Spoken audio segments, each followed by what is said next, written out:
بسم الله الرحمن الرحيم يسألونك عن الأنفال قل الأنفال لله والرسول فاتقوا الله وأصلحوا ذات بينكم وأطيعوا الله ورسوله إن كنتم مؤمنين إنما المؤمنون الذين إذا ذكر الله وجلت قلوبهم وإذا تليت عليهم آياته زادتهم إيمانا وعلى ربهم يتوكلون الذين يقيمون الصلاة ومما رزقناهم ينفقون أولئك هم المؤمنون حقا لهم درجات عند ربهم ومغفرة ورزق كريم كما أخرجك ربك من بيتك بالحق وإن فريقا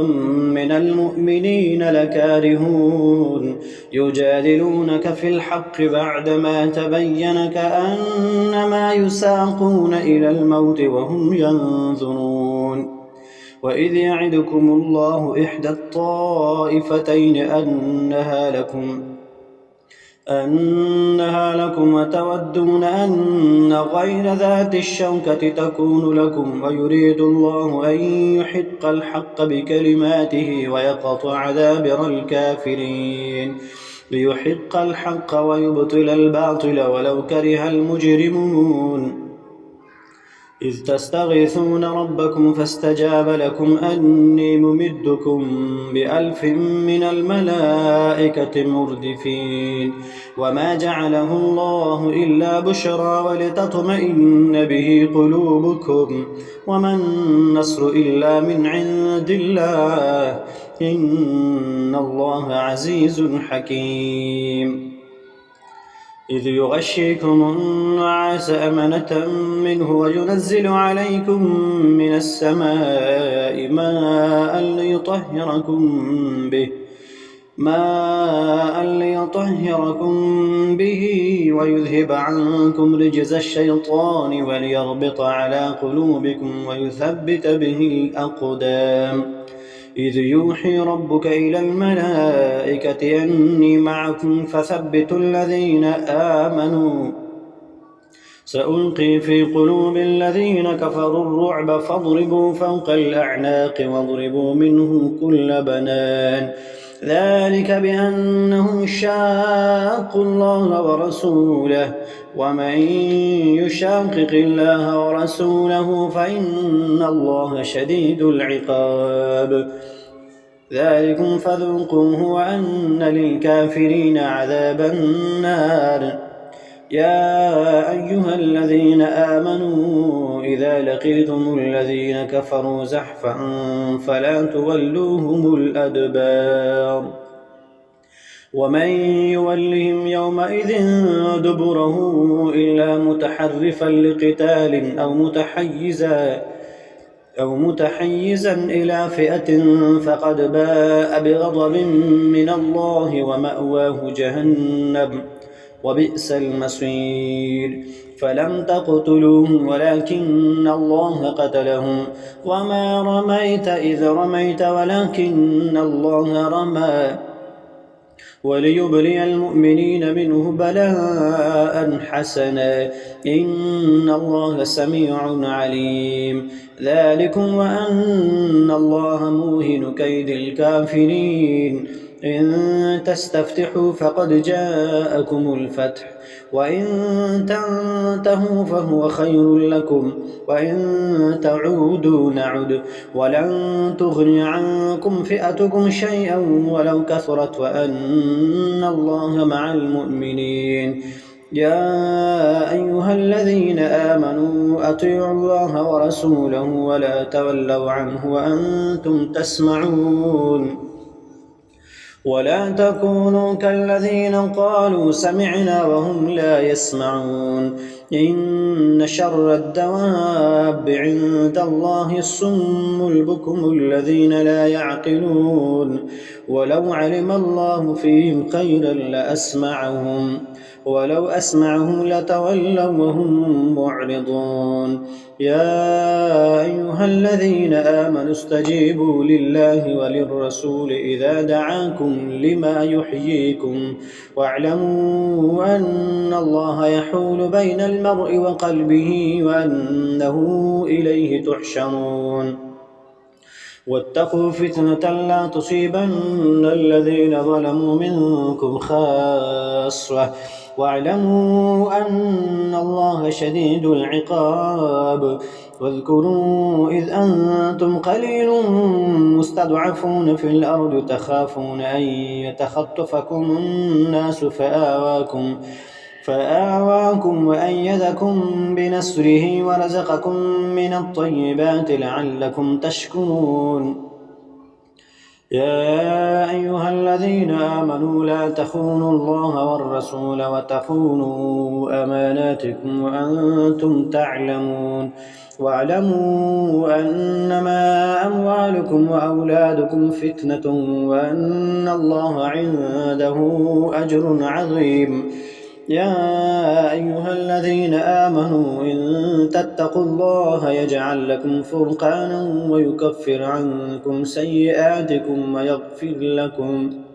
والله ذو الفضل العظيم وإذ يمكر بك الذين كفروا ليثبتوك أو يقتلوك أو يخرجوك ويمكرون ويمكر الله والله خير الماكرين وإذا تتلى عليهم آياتنا قالوا قد سمعنا لو نشاء لقلنا مثل هذا إن هذا إلا أساطير الأولين وإذ قالوا اللهم إن كان هذا هو الحق من عندك فأمطر علينا حجارة من السماء أو ائتنا بعذاب أليم وما كان الله ليعذبهم وأنت فيهم وما كان الله معذبهم وهم يستغفرون وما لهم ألا يعذبهم الله وهم يصدون عن المسجد الحرام وما كانوا أولياءه إن أولياؤه إلا المتقون ولكن أكثرهم لا يعلمون وما كان صلاتهم عند البيت إلا مكاء وتصدية فذوقوا العذاب بما كنتم تكفرون إن الذين كفروا ينفقون أموالهم ليصدوا عن سبيل الله فسينفقونها ثم تكون عليهم حسرة ثم يغلبون والذين كفروا إلى جهنم يحشرون ليميز الله الخبيث من الطيب ويجعل الخبيث بعضه على بعض فيركمه جميعا فيجعله في جهنم أولئك هم الخاسرون قل للذين كفروا إن ينتهوا يغفر لهم ما قد سلف وإن يعودوا فقد مضت سنة الأولين وقاتلوهم حتى لا تكون فتنة ويكون الدين كله لله فإن انتهوا فإن الله بما يعملون بصير وإن تولوا فاعلموا أن الله مولاكم نعم المولى ونعم النصير واعلموا أنما غنمتم من شيء فأن لله خمسه وللرسول ولذي القربى واليتامى والمساكين وابن السبيل إن كنتم آمنتم بالله وما أنزلنا على عبدنا يوم الفرقان يوم التقى الجمعان والله على كل شيء قدير إذ أنتم بالعدوة الدنيا وهم بالعدوة القصوى والركب أسفل منكم ولو تواعدتم لاختلفتم في الميعاد ولكن ليقضي الله أمرا كان مفعولا ليهلك من هلك عن بينة ويحيى من حي عن بينة وإن الله لسميع عليم إذ يريكهم الله في منامك قليلا ولو أراكهم كثيرا لفشلتم ولتنازعتم في الأمر ولكن الله سلم إنه عليم بذات الصدور. وإذ يريكموهم إذ التقيتم في أعينكم قليلا ويقللكم في أعينهم ليقضي الله أمرا كان مفعولا وإلى الله ترجع الأمور. يا أيها الذين آمنوا إذا لقيتم فئة فاثبتوا واذكروا الله كثيرا لعلكم تفلحون. وأطيعوا الله ورسوله ولا تنازعوا فتفشلوا وتذهب ريحكم واصبروا إن الله مع الصابرين. ولا تكونوا كالذين خرجوا من ديارهم بطرا ورئاء الناس ويصدون عن سبيل الله والله بما يعملون محيط. وإذ زين لهم الشيطان أعمالهم وقال لا غالب لكم اليوم من الناس وإني جار لكم فلما تراءت الفئتان نكص على عقبيه وقال إني بريء منكم إني أرى ما لا ترون إني أخاف الله والله شديد العقاب. إذ يقول المنافقون والذين في قلوبهم مرض غر هؤلاء دينهم ومن يتوكل على الله فإن الله عزيز حكيم. ولو ترى إذ يتوفى الذين كفروا الملائكة يضربون وجوههم وأدبارهم وذوقوا عذاب الحريق ذلك بما قدمت أيديكم وأن الله ليس بظلام للعبيد. كدأب آل فرعون والذين من قبلهم كفروا بآيات الله فأخذهم الله بذنوبهم إن الله قوي شديد العقاب. ذلك بأن الله لم يك مغيرا نعمة أنعمها على قوم حتى يغيروا ما بأنفسهم وأن الله سميع عليم. كدأب آل فرعون والذين من قبلهم كذبوا بآيات ربهم فأهلكناهم بذنوبهم وأغرقنا آل فرعون وكل كانوا ظالمين. إن شر الدواب عند الله الذين كفروا فهم لا يؤمنون. الذين عاهدت منهم ثم ينقضون عهدهم في كل مرة وهم لا يتقون. فإما تثقفنهم في الحرب فشرد بهم من خلفهم لعلهم يذكرون. وإما تخافن من قوم خيانة فانبذ إليهم على سواء إنهم لا يعجزون. وإما تخافن من قوم خيانة فانبذ إليهم على سواء إن الله لا يحب الخائنين.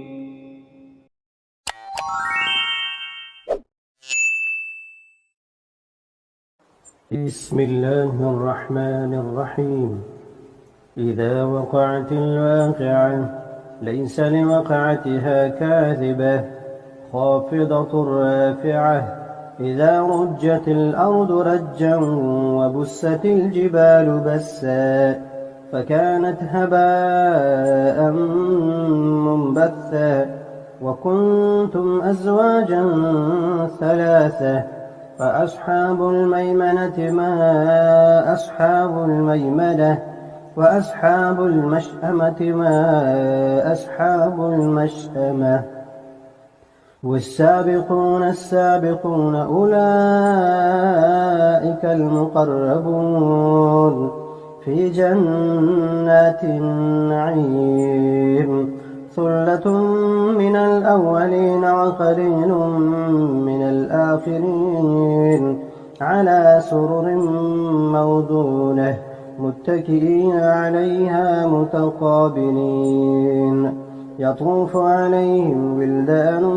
مخلدون بأكواب وأباريق وكأس من معين لا يصدعون عنها ولا ينزفون وفاكهة مما يتخيرون ولحم طير مما يشتهون وحور عين كأمثال اللؤلؤ المكنون جزاء بما كانوا يعملون لا يسمعون فيها لغوا ولا تأثيما إلا قيلا سلاما سلاما وأصحاب اليمين ما أصحاب اليمين في سدر مخضود وطلح منضود وظل ممدود وماء مسكوب وفاكهة كثيرة لا مقطوعة ولا ممنوعة وفرش مرفوعة إنا أنشأناهن إن شاء فجعلناهن أبكارا عربا أترابا لأصحاب اليمين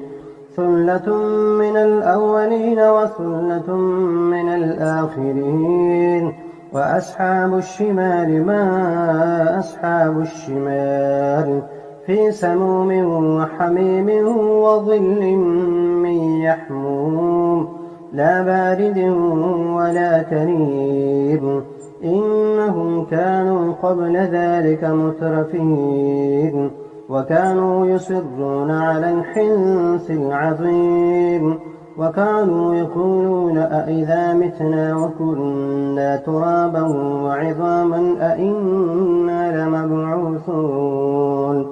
أوآباؤنا الأولون قل إن الأولين والآخرين لمجموعون إلى ميقات يوم معلوم ثم إنكم أيها الضالون المكذبون لآكلون من شجر من زقوم فمالئون منها البطون فشاربون عليه من الحميم فشاربون شرب الهيم هذا نزلهم يوم الدين نحن خلقناكم فلولا تصدقون أفرأيتم ما تمنون أأنتم تخلقونه أم نحن الخالقون نحن قدرنا بينكم الموت وما نحن بمسبوقين على أن نبدل أمثالكم وننشئكم فيما لا تعلمون ولقد علمتم النشأة الأولى فلولا تذكرون أفرأيتم ما تحرثون أأنتم تزرعونه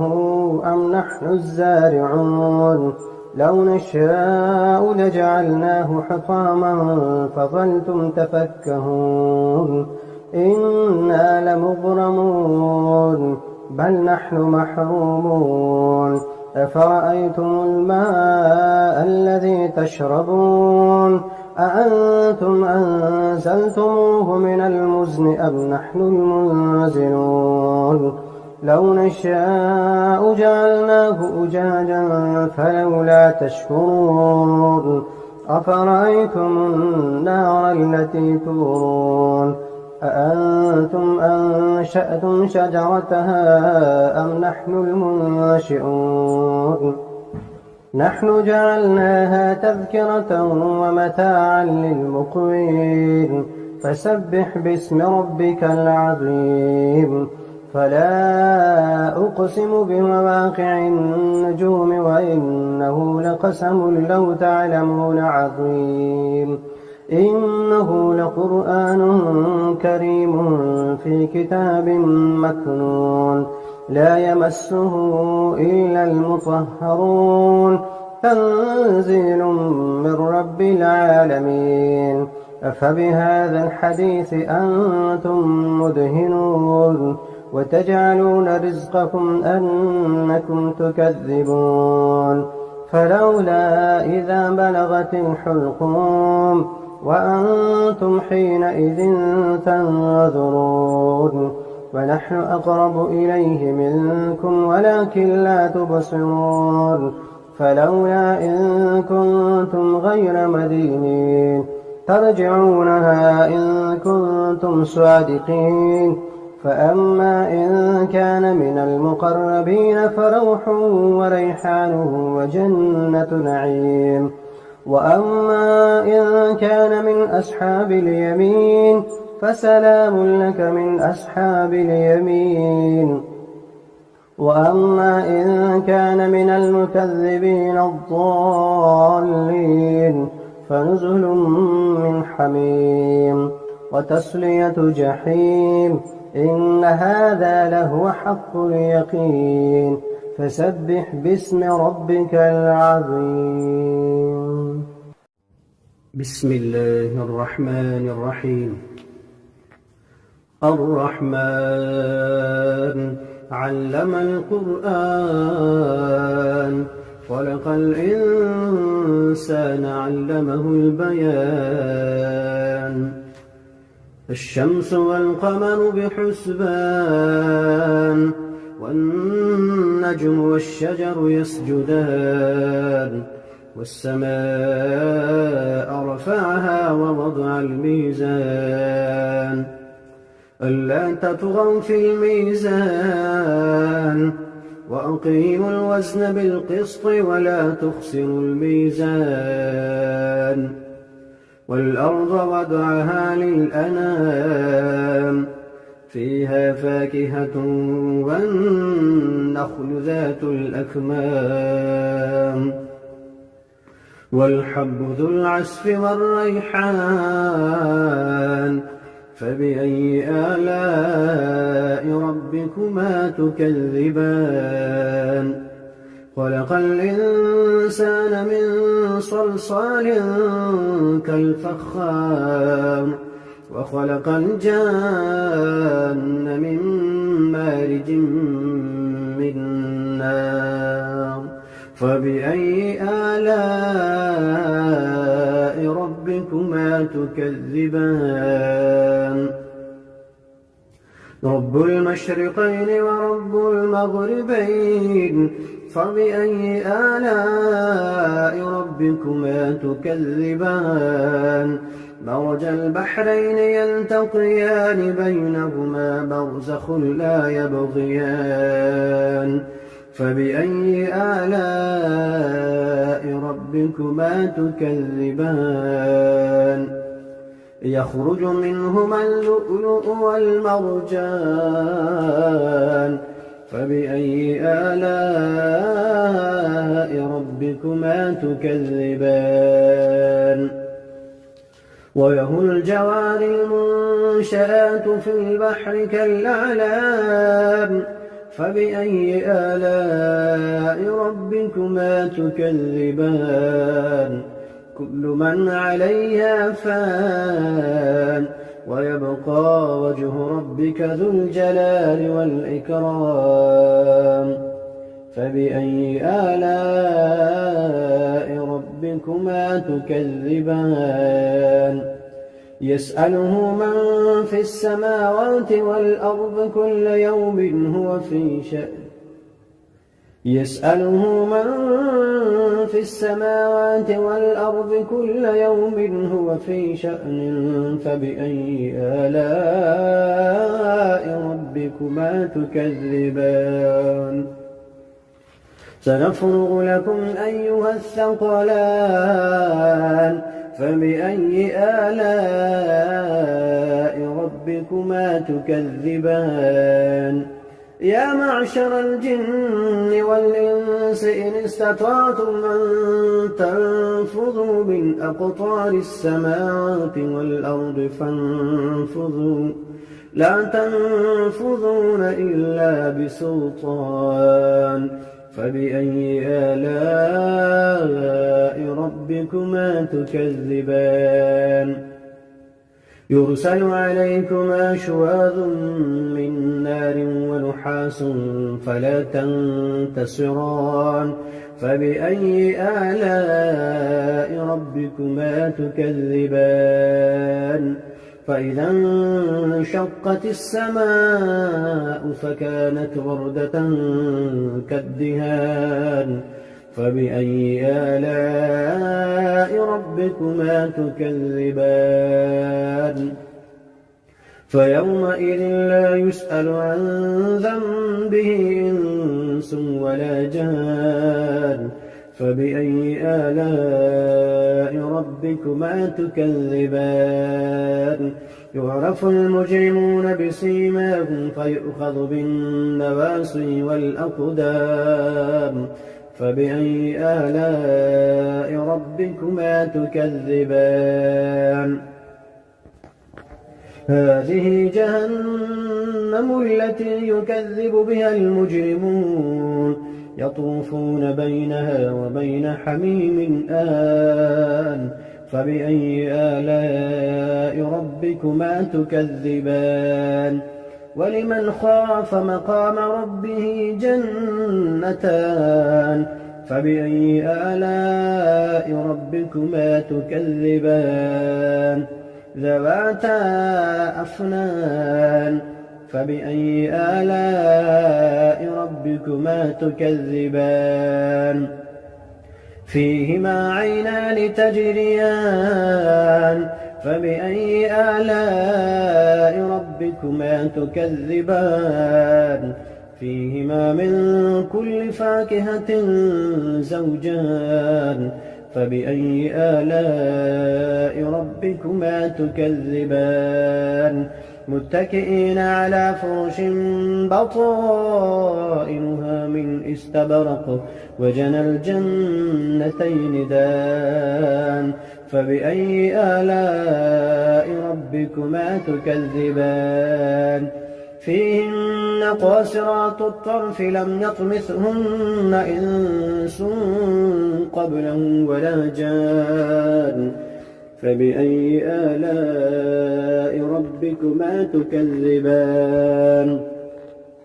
كأنهن الياقوت والمرجان فبأي آلاء ربكما تكذبان هل جزاء الإحسان إلا الإحسان فبأي آلاء ربكما تكذبان ومن دونهما جنتان فبأي آلاء ربكما تكذبان مدهامتان فبأي آلاء ربكما تكذبان فيهما عينان نضاختان فبأي آلاء ربكما تكذبان فيهما فاكهة ونخل ورمان فبأي آلاء ربكما تكذبان فيهن خيرات حسان فبأي آلاء ربكما تكذبان حور مقصورات في الخيام فبأي آلاء ربكما تكذبان لم يطمثهن إنس قبلهم ولا جان فبأي آلاء ربكما تكذبان متكئين على رفرف خضر وعبقري حسان فبأي آلاء ربكما تكذبان تبارك اسم ربك ذي الجلال والإكرام بسم الله الرحمن الرحيم ياسين والقرآن الحكيم إنك لمن المرسلين على صراط مستقيم تنزيل العزيز الرحيم لتنذر قوما ما أنذر آباؤهم فهم غافلون لقد حق القول على أكثرهم فهم لا يؤمنون إنا جعلنا في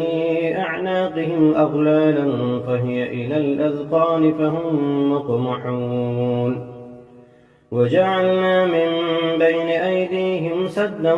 ومن خلفهم سدا فأغشيناهم فهم لا يبصرون وسواء عليهم أأنذرتهم أم لم تنذرهم لا يؤمنون إنما تنذر من اتبع الذكر وخشي الرحمن بالغيب فبشره بمغفرة وأجر كريم إنا نحن نحيي الموتى ونكتب ما قدموا وآثارهم وكل شيء أحصيناه في إمام مبين واضرب لهم مثلا أصحاب القرية إذ جاءها المرسلون إذ أرسلنا إليهم 2 فكذبوهما فعززنا بثالث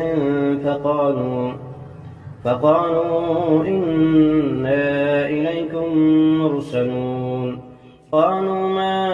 أنتم إلا بشر مثلنا وما أنزل الرحمن من شيء إن أنتم إلا تكذبون قالوا ربنا يعلم إنا إليكم لمرسلون وما علينا إلا البلاغ المبين قالوا إنا تطيرنا بكم لئن لم تنتهوا لنرجمنكم وليمسنكم منا عذاب أليم قالوا طائركم معكم أئن ذكرتم بل أنتم قوم مسرفون وجاء من أقصى المدينة رجل يسعى قال يا قوم اتبعوا المرسلين اتبعوا من لا يسألكم أجرا وهم مهتدون وما لي لا أعبد الذي فطرني وإليه ترجعون أأتخذ من دونه آلهة إن يردني الرحمن بضر لا تغن عني شفاعتهم شيئا ولا ينقذون إني إذا لفي ضلال مبين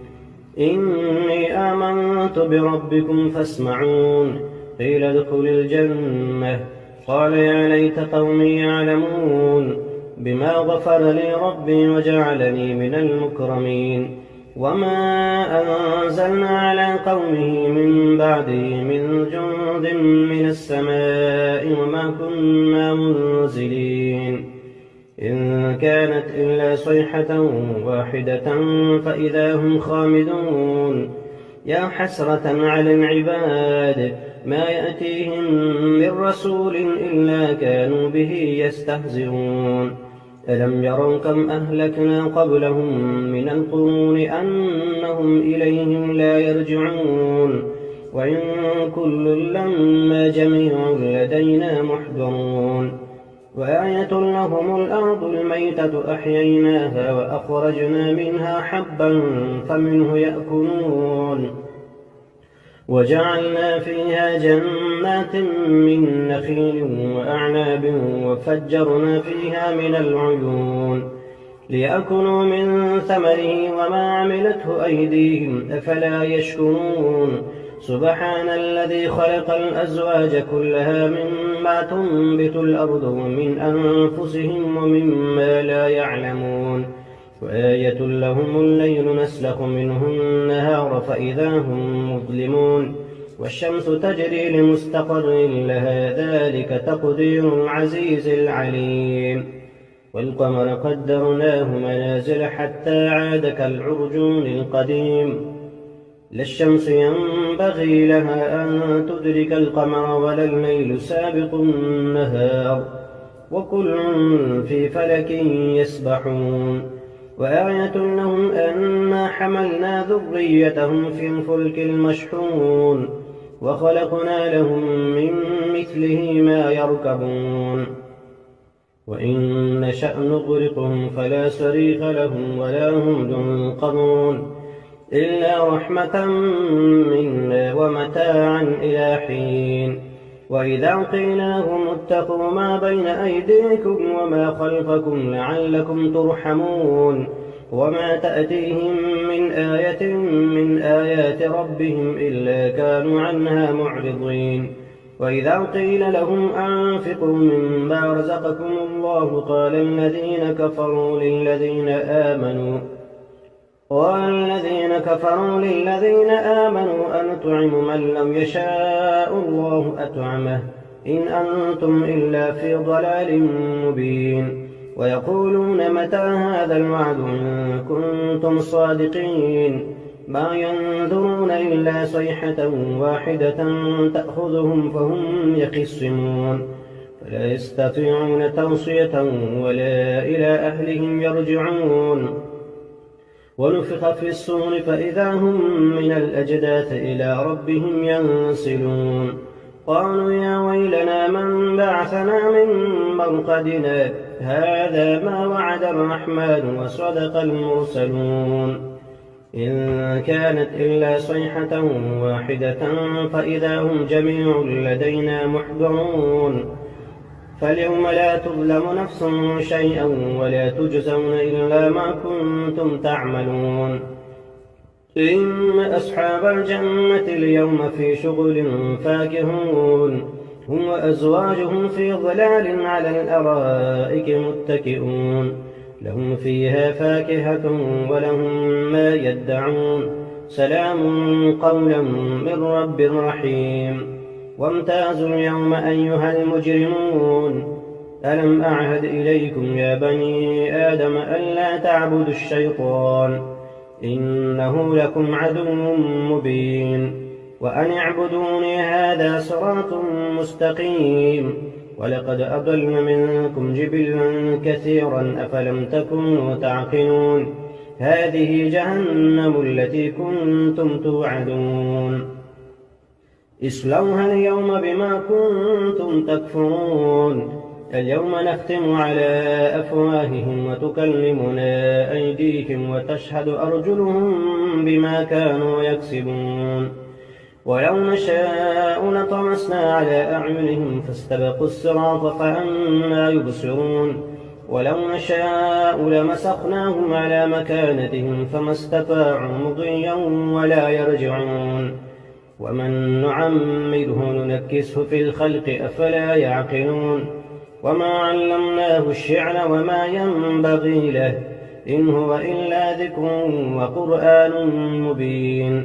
لينذر من كان حيا ويحق القول على الكافرين. أولم يروا أنا خلقنا لهم مما عملت أيدينا أنعاما فهم لها مالكون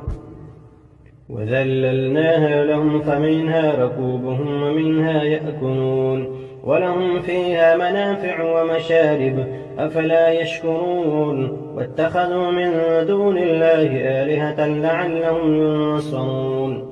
لا يستطيعون نصرهم وهم لهم جند محضرون. فلا يحزنك قولهم إنا نعلم ما يسرون وما يعلنون. أولم ير الإنسان أنا خلقناه من نطفة فإذا هو خصيم مبين. وضرب لنا مثلا ونسي خلقه قال من يحيي العظام وهي رميم قل يحييها الذي أنشأها أول مرة وهو بكل خلق عليم. الذي جعل لكم من الشجر الأخضر نارا فإذا أنتم منه توقدون. أوليس الذي خلق السماوات والأرض بقادر على أن يخلق مثلهم بلى وهو الخلاق العليم. إنما أمره إذا أراد شيئا أن يقول له كن فيكون. فسبحان الذي بيده ملكوت كل شيء وإليه ترجعون. بسم الله الرحمن الرحيم. الحمد لله الذي أنزل على عبده الكتاب ولم يجعل له عوجا قيما لينذر بأسا شديدا من لدنه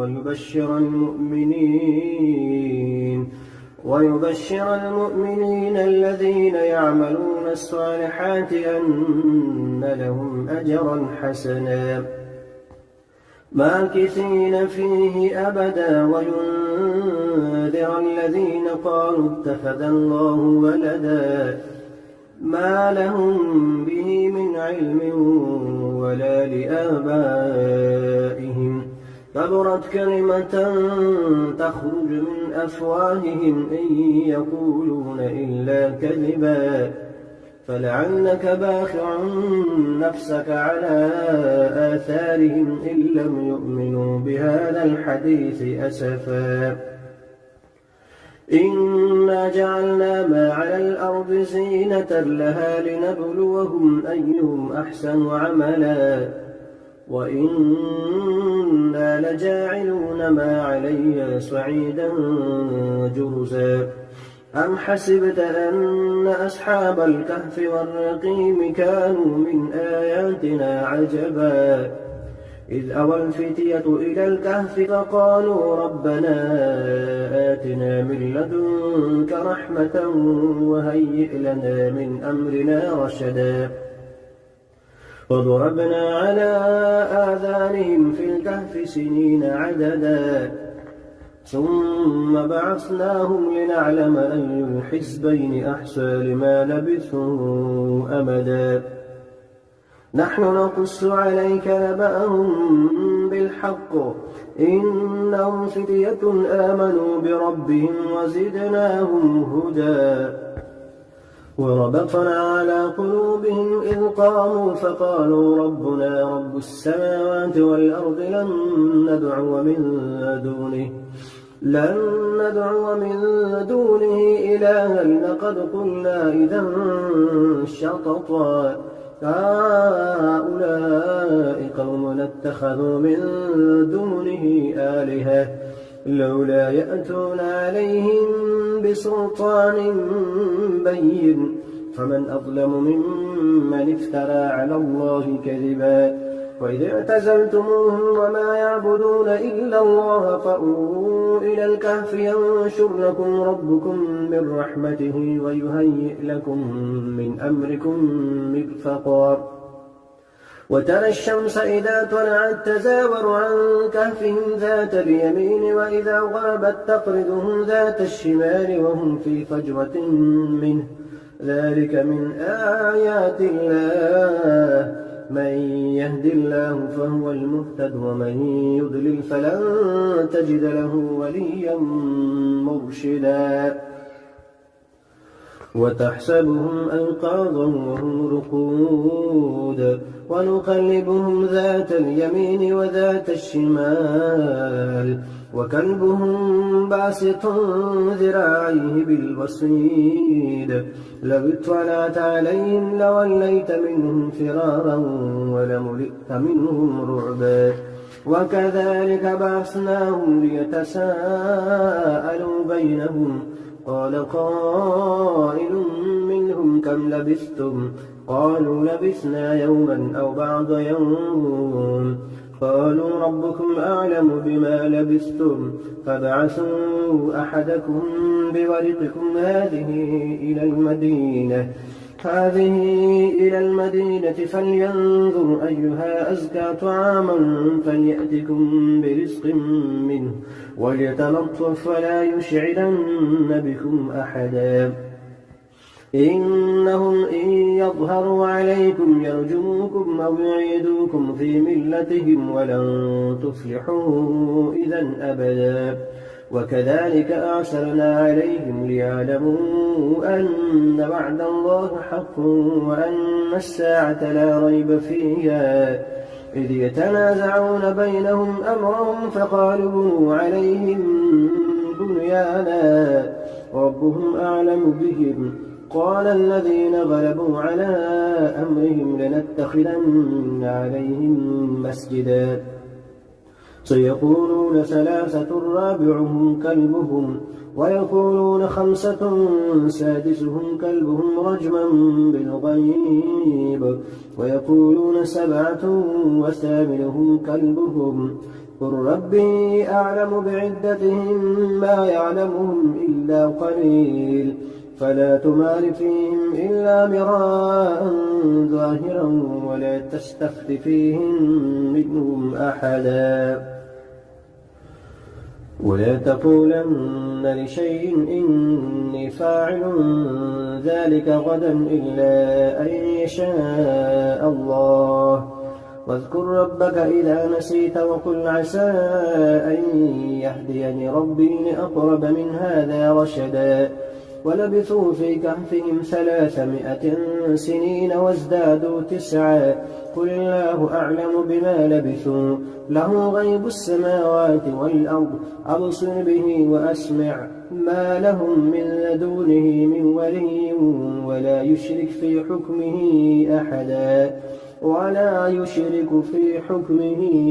أحدا واتل ما أوحي إليك من كتاب ربك لا مبدل لكلماته ولن تجد من دونه ملتحدا واصبر نفسك مع الذين يدعون ربهم بالغداة والعشي يريدون وجهه ولا تعد عيناك عنهم تريد زينة الحياة الدنيا ولا تطع من أغفلنا قلبه عن ذكرنا واتبع هواه وكان أمره فرطا وقل الحق من ربكم فمن شاء فليؤمن ومن شاء فليكفر إنا أعتدنا للظالمين نارا أحاط بهم سرادقها وإن يستغيثوا يغاثوا بماء كالمهل يشوي الوجوه بئس الشراب وساءت مرتفقا إن الذين آمنوا وعملوا الصالحات إنا لا نضيع أجر من أحسن عملا أولئك لهم جنات عدن تجري من تحتهم الأنهار يحلون فيها من أسابر من ذهب ويلبسون ثيابا خضرا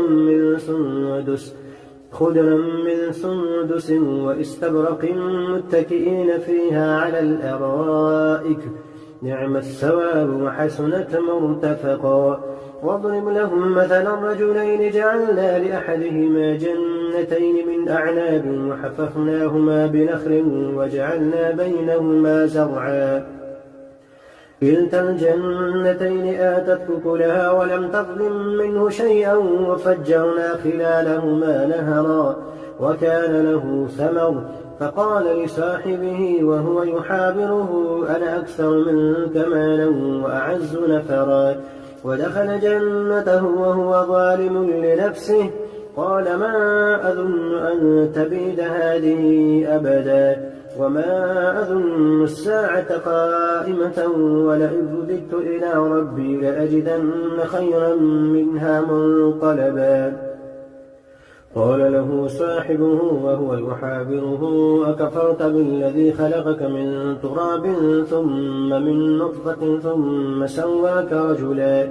لكن هو الله ربي ولا أشرك بربي أحدا ولولا إذ دخلت جنتك قلت ما شاء الله لا قوة إلا بالله إن ترني أنا أقل منك مالا وولدا فعسى ربي أن يؤتيني خيرا من جنتك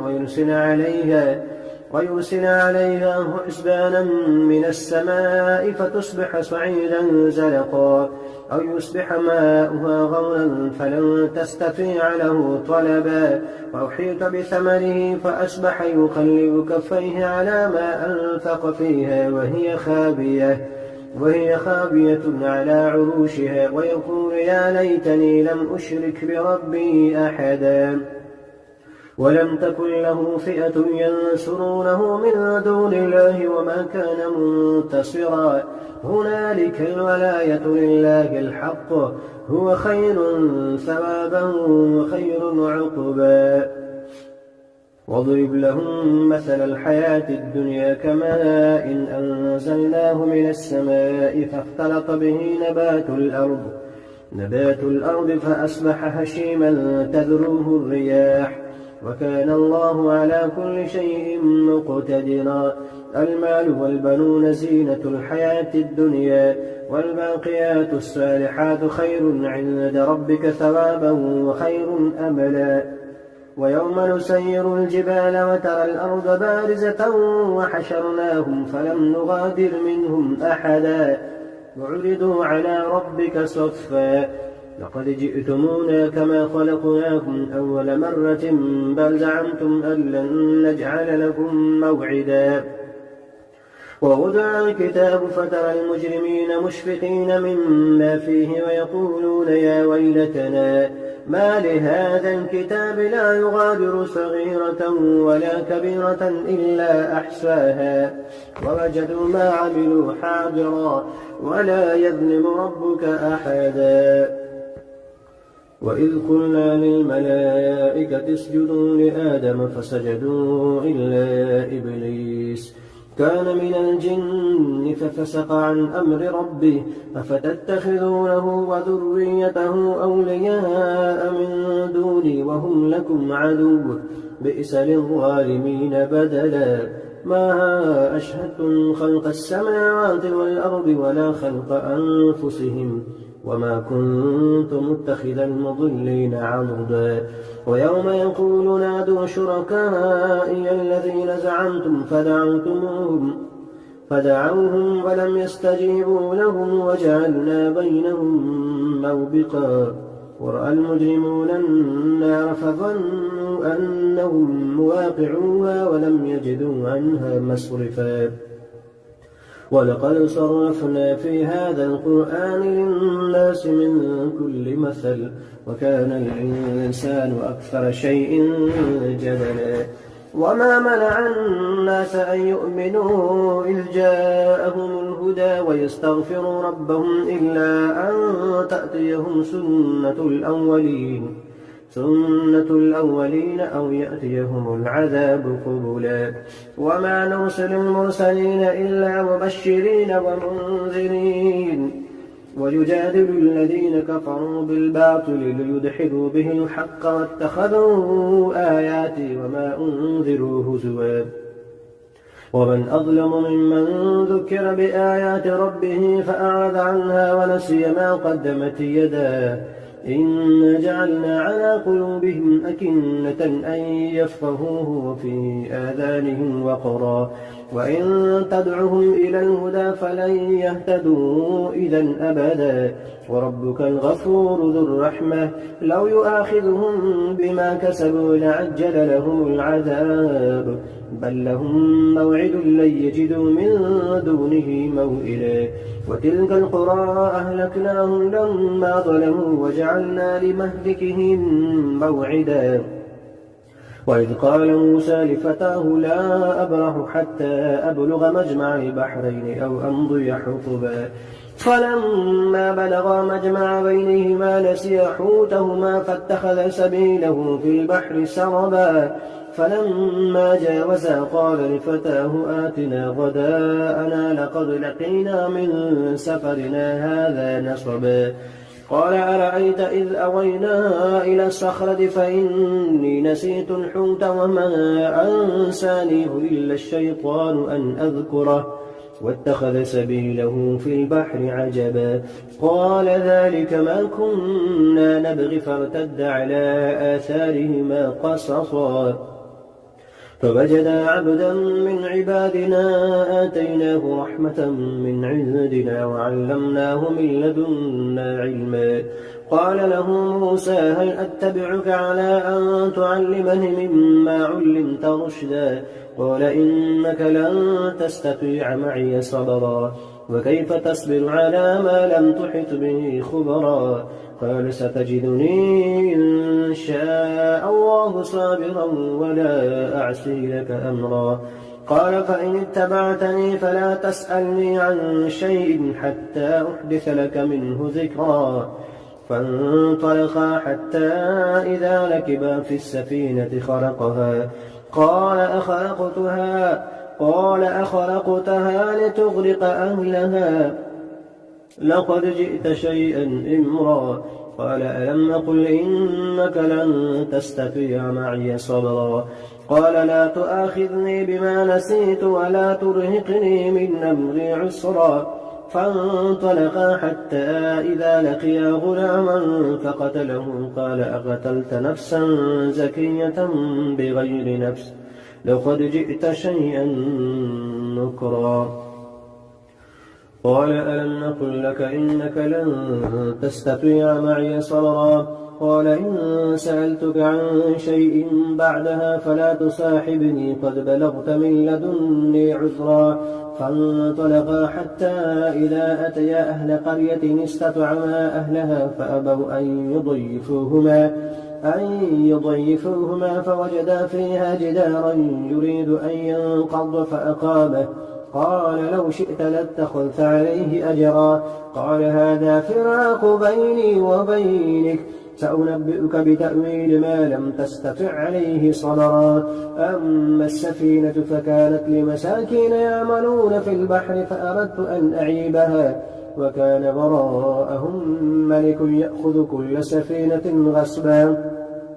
وأما الغلام فكان أبواه مؤمنين فخشينا أن يرهقهما طغيانا وكفرا فأردنا أن يبدلهما ربهما خيرا منه زكاة وأقرب رحما. وأما الجدار فكان لغلامين يتيمين في المدينة وكان تحته كنز لهما وكان أبوهما صالحا فأراد ربك أن يبلغا أشدهما ويستخرجا كنزهما رحمة من ربك وما فعلته عن أمري ذلك تأويل ما لم تستطع عليه صبرا. ويسألونك عن ذي القرنين قل سأتلو عليكم منه ذكرا. إنا مكنا له في الأرض وآتيناه من كل شيء سببا فأتبع سببا حتى إذا بلغ مغرب الشمس وجدها تغرب في عين حمئة ووجد عندها قوما. قلنا يا ذا القرنين إما أن تعذب وإما أن تتخذ فيهم حسنا. قال أما من ظلم فسوف نعذبه ثم يرد إلى ربه فيعذبه عذابا نكرا. وأما من آمن وعمل صالحا فله جزاء الحسنى وسنقول له من أمرنا يسرا. ثم أتبع سببا حتى إذا بلغ مطلع الشمس وجدها تطلع على قوم لم نجعل لهم من دونها سترا كذلك فقد أحطنا بما لديه خبرا. ثم أتبع سببا حتى إذا بلغ بين السدين وجد من دونهما قوما لا يكادون يفقهون قولا.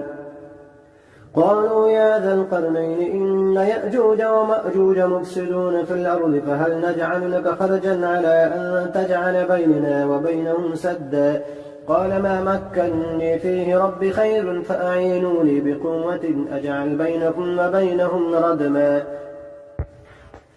آتوني زبر الحديد حتى إذا ساوى بين الصدفين قال انفخوا حتى إذا جعله نارا قال آتوني أفرغ عليه قطرا. فما استطاعوا أن يظهروه وما استطاعوا له نقبا. قال هذا رحمة من ربي فإذا جاء وعد ربي جعله دكاء وكان وعد ربي حقا. وتركنا بعضهم يومئذ يموج في بعض ونفخ في السور فجمعناهم جمعا وعرضنا جهنم يومئذ للكافرين عرضا. الذين كانت أعينهم في غطاء عن ذكري وكانوا لا يستطيعون سمعا. أفحسب الذين كفروا أن يتخذوا عبادي من دوني أولياء إنا أعتدنا للكافرين نزلا. قل هل ننبئكم بالأخسرين أعمالا الذين ضل سعيهم في الحياة الدنيا وهم يحسبون أنهم يحسنون صنعا أولئك الذين كفروا بآيات ربهم ولقائه فحبطت أعمالهم فلا نقيم لهم يوم القيامة وزنا إن الذين آمنوا ذلك جزاؤهم جهنم بما كفروا واتخذوا آياتي ورسلي هزوا إن الذين آمنوا وعملوا الصالحات كانت لهم جنات الفردوس نزلا خالدين فيها لا يبغون عنها حولا قل لو كان البحر مدادا لكلمات ربي لنفد البحر قبل أن تنفد كلمات ربي ولو جئنا بمثله مددا قل إنما أنا بشر مثلكم يوحى إلي أنما إلهكم إله واحد فمن كان يرجو لقاء ربه فليعمل عملا صالحا ولا يشرك بعبادة ربه أحدا.